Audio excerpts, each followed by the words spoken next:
Good evening students. आज हम लोग स्टार्ट करते हैं फ्लूइड।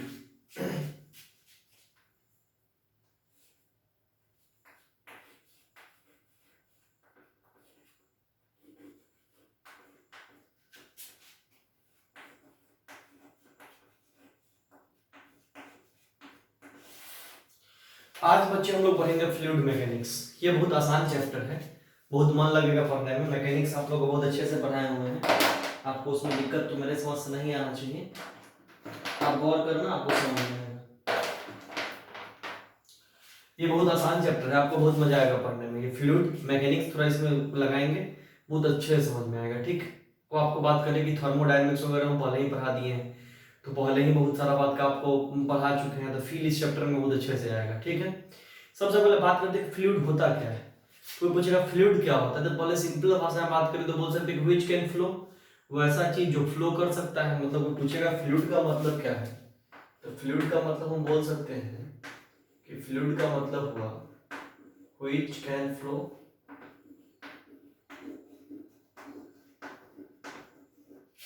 मान लो कि जब फ्लूइड का मतलब हो गया व्हिच कैन फ्लो, मतलब जो फ्लो कर सकता है उसको हम फ्लूइड बोलते हैं। क्या बोलते हैं? फ्लूइड।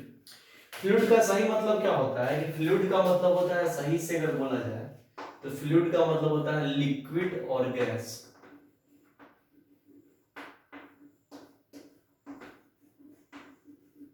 तो गैस के बारे में आप लोग को थर्मोडायनेमिक्स में पढ़ाने को मिलेगा। तो गैस के बारे में आपको गैसियस स्टेट और थर्मोडायनेमिक्स में पढ़ने को मिलेगा, और लिक्विड के बारे में आप लोग को इस चैप्टर में पढ़ने को मिलेगा फ्लूइड मैकेनिक्स के अंदर में। ठीक है, कोई दिक्कत? तो सबसे पहले हम फ्लूइड मैकेनिक्स को स्टार्ट करें तो सबसे पहले फ्लूइड मैकेनिक्स का मतलब, फ्लूइड का मतलब क्या है, तो व्हिच कैन फ्लो, मतलब ऐसा सब्सटेंस जो फ्लो करेगा, उसके फ्लो के ऊपर चर्चा करना है। फ्लूइड का सही मतलब क्या है? लिक्विड और गैस। तो गैस के बारे में हम पढ़ेंगे थर्मोडायनेमिक्स और गैसियस स्टेट में, और लिक्विड के बारे में यहाँ हम पढ़ रहे हैं फ्लूइड मैकेनिक्स में। ठीक, तो बात होता है कि फ्लूइड मैकेनिक्स में सबसे पहले हमें कैसा पढ़ना है, तो सबसे पहले फ्लूइड मैकेनिक्स में हमें पढ़ना है आइडियल फ्लूइड के बारे में।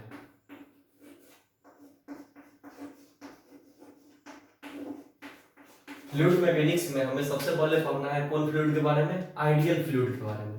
कोई बोलता है आइडियल फ्लूइड क्या है, तो सिंपल बात समझ लो। जैसे मान लो एक कंटेनर है, एक बाल्टी है, मान लो बाल्टी बकेट, और इसमें मान लो हमने लिक्विड को भर दिया। अब बताओ, क्या ये बाल्टी का लिक्विड को भरने से बाल्टी के शेप पर कोई असर पड़ेगा? तो बाल्टी का शेप जब चेंज नहीं होगा, बाल्टी का वॉल्यूम जब फिक्स रहेगा, तो ये फ्लूइड का वॉल्यूम भी इसके अंदर कुछ होगा जो फिक्स रहेगा। तो वैसे ही फ्लूइड को हम बोलते हैं आइडियल फ्लूइड। क्या बोलते हैं?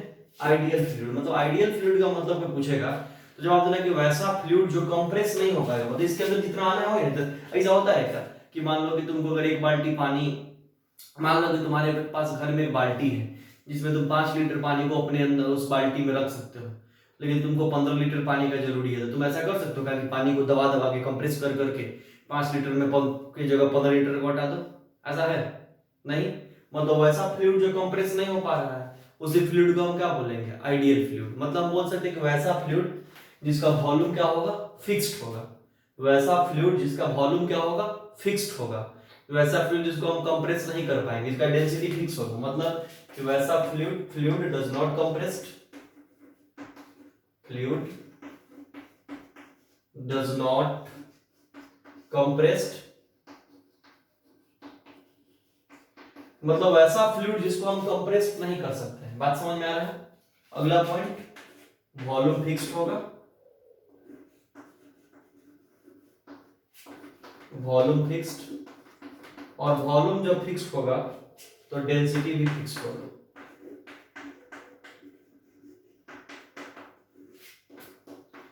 मतलब ऐसा नहीं कि अब फ्लूइड का डेंसिटी मतलब यहाँ कुछ और हो रहा है, वैसा कुछ नहीं। एक बाल्टी में डेंसिटी जो मान लो वाटर है, तो पूरी वाटर का डेंसिटी सेम होगा। मतलब कहने का सेंस क्या है कि सबसे पहले फ्लूइड मैकेनिक्स पढ़ रहे हैं, तो फ्लूइड मैकेनिक्स का मतलब जो फ्लो कर सकता है। फ्लूइड का मतलब क्या हुआ? Liquid plus gas. गैस के बारे में चर्चा कहाँ करेंगे? थर्मोडायनेमिक्स में और गैसेस स्टेट में। और फ्लूइड लिक्विड के बारे में कहाँ चर्चा करेंगे? तो आइडियल लिक्विड का मतलब क्या हुआ? लिक्विड का मतलब यहाँ इस चैप्टर फ्लूइड मैकेनिक्स में चर्चा करना है, जैसे कि वाटर वगैरह के बारे में। तो सबसे पहले लिक्विड में भी किस टाइप का लिक्विड था? आइडियल लिक्विड, मतलब आइडियल फ्लूइड। समझ में आ रहा होगा? तो आइडियल फ्लूइड की जब हम बात कर रहे होंगे तो इसमें आइडियल फ्लूइड का मतलब ऐसा फ्लूइड जो कंप्रेस नहीं होगा, जिसका वॉल्यूम फिक्स रहेगा, डेंसिटी फिक्स रहेगा, वैसा फ्लूइड को हम क्या बोलते हैं? Ideal fluid. यही आइडियल फ्लूइड इस चैप्टर में पढ़ना है। और दूसरा एक और बात जो एस.सी. वर्मा साहब ने बड़े अच्छे से लिखा था, दूसरा पॉइंट यहाँ पर एक बड़ा इंपॉर्टेंट है जिसको बोलेंगे नॉन विस्कस। फ्लूइड आइडियल होगा और साथ साथ क्या होगा? Non viscous. नॉन विस्कस का मतलब क्या है? जैसे देखो मैकेनिक्स पूरा तो पढ़ा है, तो मैकेनिक्स पूरे में सॉलिड के बारे में पढ़े हो। जैसे मान लो ये तुमको दिख रहा होगा चौक है, इसको ऐसे रगड़ेंगे इस हाथ के ऊपर, जैसे ही इसको हाथ के ऊपर रगड़ेंगे तो यहाँ पर फ्रिक्शन होगा। तो ऐसे लिक्विड में भी तो फ्रिक्शन होगा, जिसको इंटरनल फ्रिक्शन बोलते हैं। वही इंटरनल फ्रिक्शन को इस चैप्टर में हम विस्कोसिटी के नाम से पढ़ाएंगे। किसके नाम से पढ़ाएंगे? विस्कोसिटी। जहां पढ़ाएंगे surface tension, viscosity, viscous force, वहां पढ़ाएंगे। तो यहाँ फोर्स विस्कस नहीं होना चाहिए, नॉन विस्कस होना चाहिए। नॉन विस्कस का मतलब होना चाहिए कि अभी फ्लूइड में जो पढ़ना है तो नॉन विस्कस। नॉन विस्कस का मतलब क्या होगा? जहां फ्रिक्शन मौजूद नहीं रहेगा, नो फ्रिक्शन। यहाँ नॉन विस्कस का मतलब समझना है नो फ्रिक्शन। ये दो कंडीशन हमें भी ध्यान रखना है कि लिक्विड कैसा होना चाहिए? आइडियल फ्लूइड होना चाहिए, और दूसरा किस नेचर का? तो नॉन विस्कस नेचर का होना चाहिए। इतना मेरे समझ से आपको समझ में आ गया होगा, इस पे मेरे समझ से कोई डाउट नहीं होगा। और हम चैप्टर इतना को पहले पढ़ लो, फिर हम इस चैप्टर को स्टार्ट करेंगे। आज हम फ्लूइड मैकेनिक्स से स्टार्ट करेंगे, ठीक? इतना जल्दी से नोट कर लो, बहुत आसान है। या रुक जा, एक बार ही नोट करना। सबसे पहले मैं यहाँ से स्टार्ट कर देते हैं चैप्टर टॉपिक पहला, प्रेशर।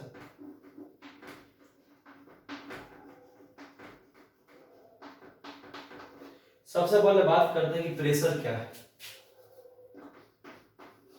सबसे पहले बात करें प्रेशर क्या है, तो प्रेशर के बारे में जानते हैं कि फोर्स पर यूनिट एरिया। बहुत सारे छोटे मोटे किताब में लिखा होता है फोर्स पर यूनिट एरिया, इसको प्रेशर बोलेंगे, लेकिन ना ये अधूरा। आप प्रेशर का सही मतलब याद रखो कि प्रेशर का मतलब हम लोग को याद रखना है कि प्रेशर का मतलब force perpendicular per unit area. मतलब किसी भी सरफेस के ऊपर जब फोर्स परपेंडिकुलरली फॉल करेगा, कैसे फॉल करेगा? परपेंडिकुलरली फॉल करेगा, पर यूनिट एरिया को ही हम प्रेशर बोलेंगे। इसमें मेरे समझ से कोई डाउट नहीं होगा। इसको और हम अच्छे से एक्सप्लेन करें। मान लो कि जैसे ये सरफेस है, मान लो कि जैसे क्या हो गया? सरफेस।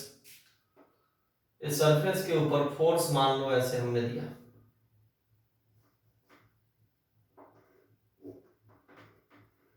फोर्स इस डायरेक्शन में लगाया, इस सरफेस से कुछ एंगल पे, वैसे मान लो कि वर्टिकल से या हॉरिजॉन्टल से कुछ एंगल पे, मान लो यहीं से थीटा एंगल पे। तो खुद सोचो, इसका दो कंपोनेंट हो रहेंगे।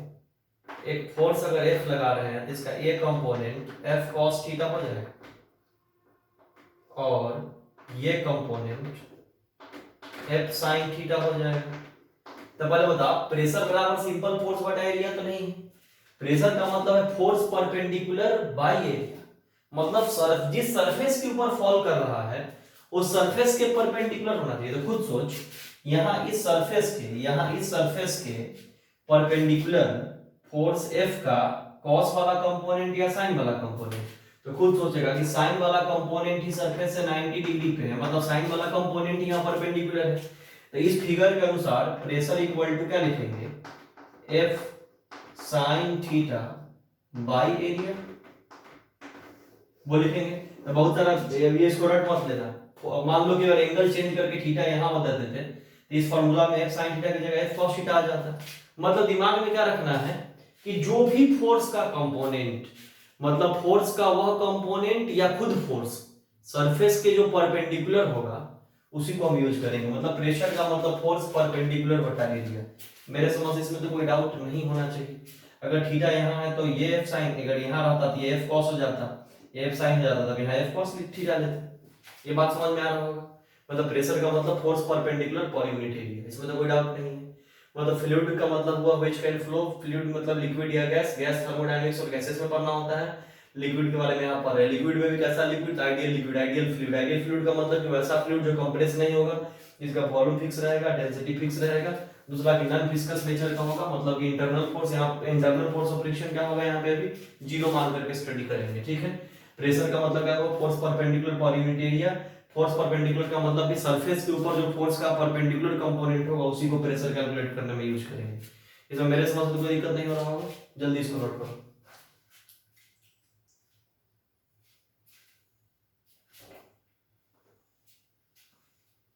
सिंपल बात है, स्क्रीन पॉज करके लिखो।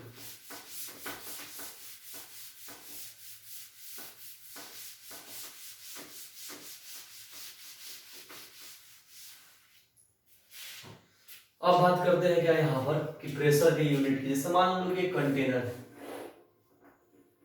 इसके इस पॉइंट पे पूछेंगे कि इस डायरेक्शन में, इस डायरेक्शन में, इस डायरेक्शन में, इस डायरेक्शन में, मतलब मान लो कि एक कंटेनर है इसके अंदर लिक्विड भरा हुआ है और इस पॉइंट पे अगर हम पूछे कि सारे डायरेक्शंस में बताओ प्रेशर क्या होगा, तो बोलना कि किसी भी कंटेनर में जब फ्लूइड रुका हुआ रहता है तो उसके सारे डायरेक्शन में प्रेशर जो होता है वो सेम रहता है।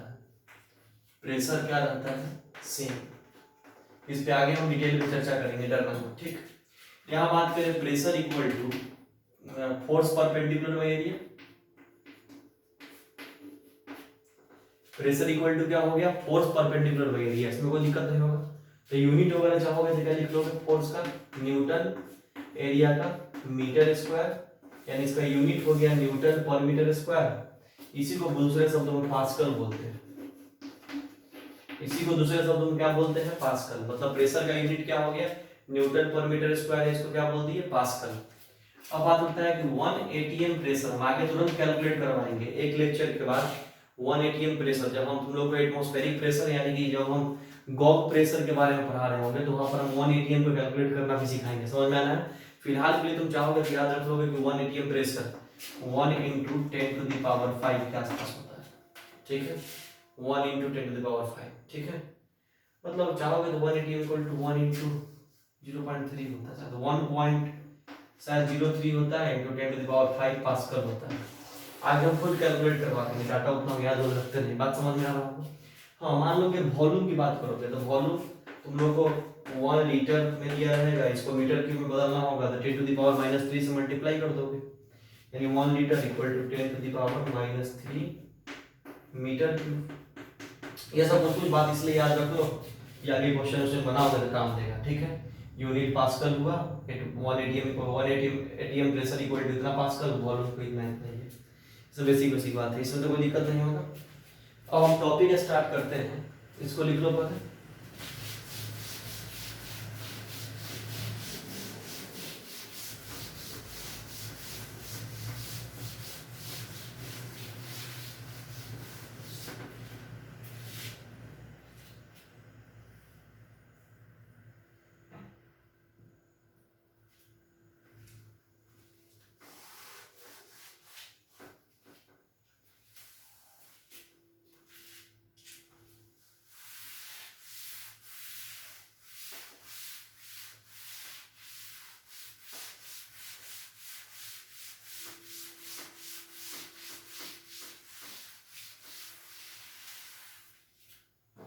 चलो, अब अगला हेडिंग बना variation of pressure with height.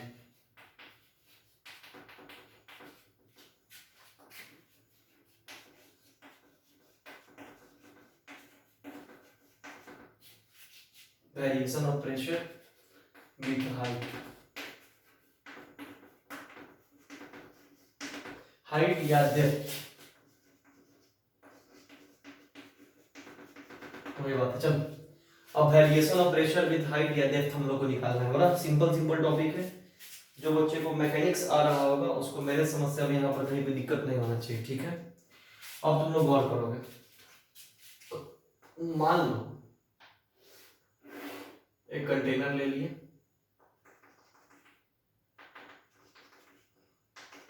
Container में पूरे में लिक्विड भरा हुआ है, ठीक। अब अगर मान लो हम बोल रहे कि कंटेनर के किसी पॉइंट पे प्रेशर निकाल के दिखाओ, क्या निकाल के दिखाओ? प्रेशर। मान लो जैसे कंटेनर है, मान लो इस पॉइंट को हम बोले कि प्रेशर निकाल के दिखाओ। इस पॉइंट का नाम दे दो, जैसे मान लो कि तुमको समझ में, मान लो बोले कि कंटेनर के सी पॉइंट पे प्रेशर निकाल के दिखाओ, पॉइंट सीधा दिख जाएगा, दूसरे कलर से बना दिए हैं। तो बात ये उठेगा कि हम बोलेंगे कंटेनर में पानी मान लो यहाँ तक भरा हुआ है, गौर से देखना, कोई दिक्कत? तो कंटेनर मान लो पूरा पिक्चर ऐसे ही बना दिखेगा, मतलब मान लो कंटेनर का टॉप व्यू है। अब हम बोलेंगे कंटेनर का टॉप व्यू है, तो हम बोलेंगे कंटेनर से h हाइट नीचे, तो बोलेंगे कंटेनर से h हाइट नीचे इस पॉइंट पे प्रेशर बताओ। बताया जा सकता है, इसमें तो कोई दिक्कत नहीं होगा। तो सबसे पहले गौर कर, ऊपर से कोई ना कोई प्रेशर लगा रहा होगा, जिस प्रेशर को बोलते हैं एटमॉस्फेरिक प्रेशर P नॉट।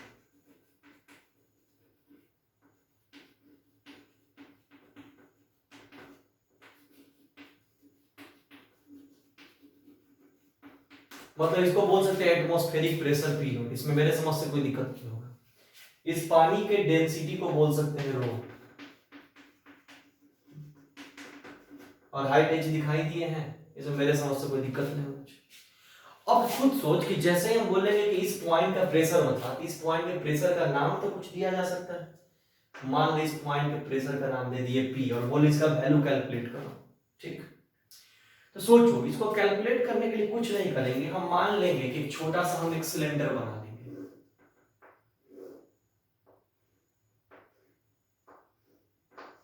ठीक। सिलेंडर बना देंगे। अच्छा एक रुक जाओ, सिलेंडर जो बनाएंगे इसको बाहर में इसका एफबीडी बनाते हैं, एफबीडी बाहर में बनाते हैं, फ्री बॉडी डायग्राम, देखो अच्छे से फील आएगा। रुक जाओ, मान लो कि एक सिलेंडर है, यहां बना ली,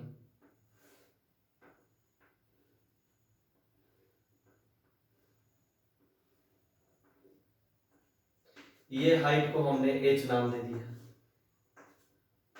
इस पॉइंट का प्रेशर को हमने P मान लिया, यही P निकालना है, ठीक।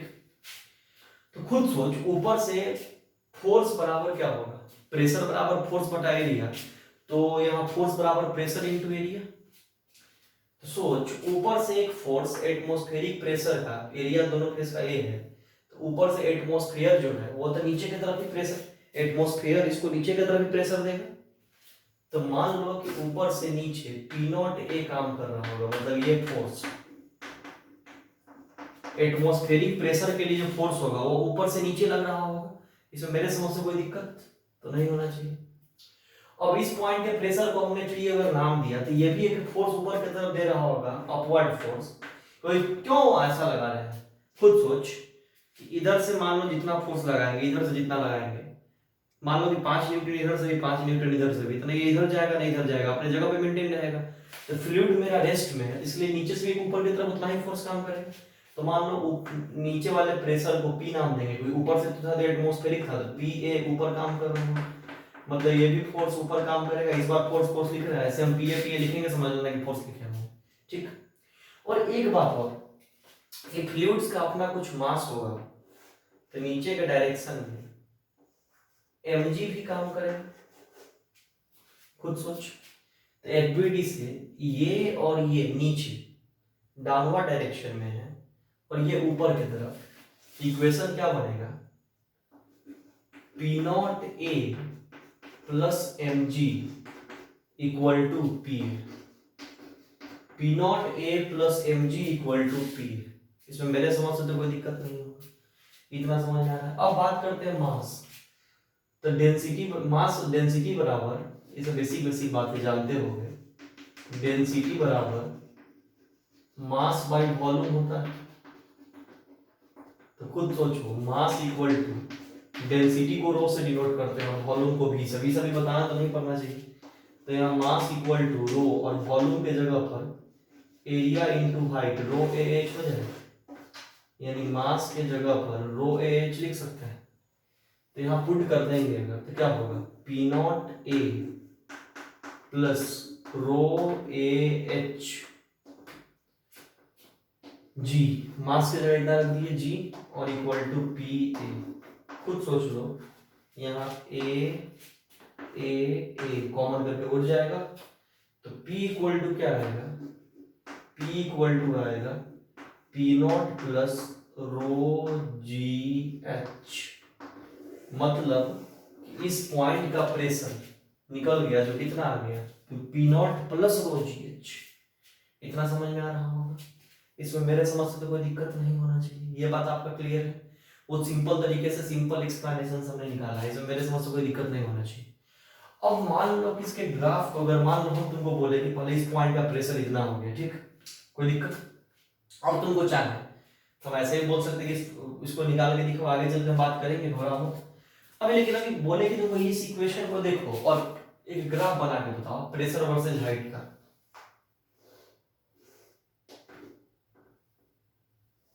रुक जाओ,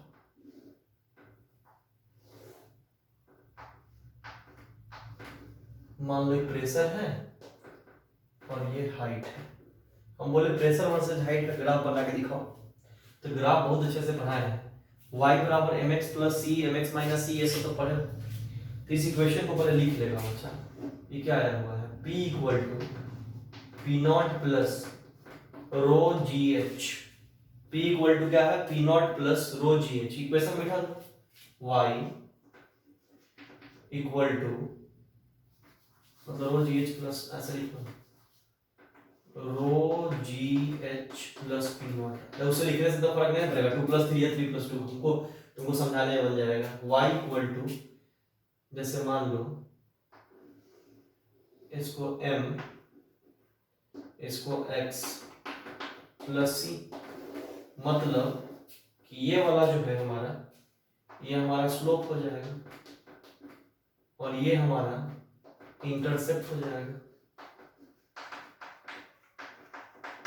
ये सब ग्राफ 11 खत्म हो रहा है, ग्राफ का पूरा अच्छे से पढ़ा, मतलब ये इक्वेशन खुद देख करके अब हम लोग इतना ग्राफ पढ़ लिए कि इक्वेशन देख के ही समझ में आ जाता है कि ग्राफ से कैसा ग्राफ होने वाला है। तो y equal to mx plus c, मतलब स्लोप पॉजिटिव है, तो ग्राफ कैसा होगा खुद सोच, mx प्लस c का ग्राफ कैसा होगा,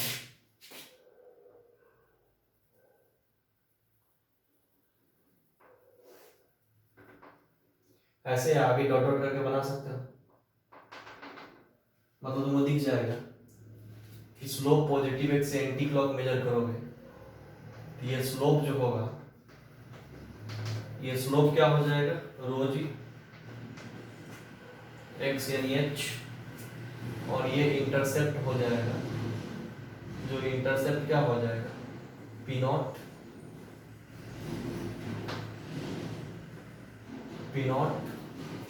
हो गया। और इस इक्वेशन को क्या लिख सकते हो, P equal to rho G H plus P naught, simple. Graph वगैरह भी बना सकते हैं, मेरे समझ से कहीं कोई दिक्कत नहीं होना चाहिए, एकदम एक एक बात आपका क्लियर होना चाहिए 100%।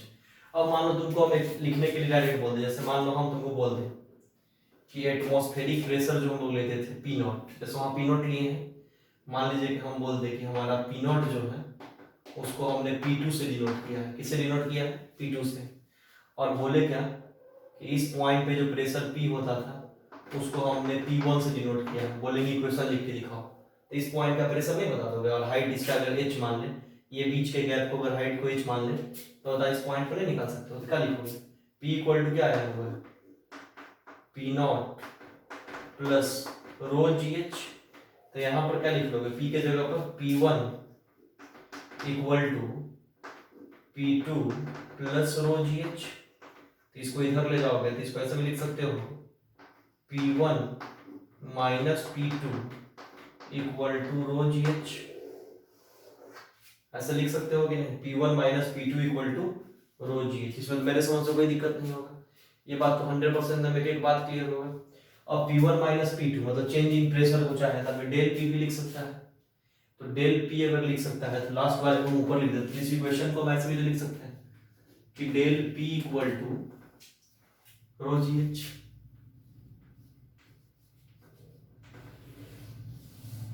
इस इक्वेशन को चाहे तो ऐसे भी तो लिखा जा सकता है, इसमें तो मेरे समझ से कोई दिक्कत नहीं होगा, एक एक बात जितना चाहिए हम एक्सप्लेन कर दिए अच्छे से, ये तेजी बताएंगे, सब आसान बात है, इसमें मेरे समझ से कोई डाउट नहीं होना चाहिए, एक बार देखो और नोट करो जल्दी से।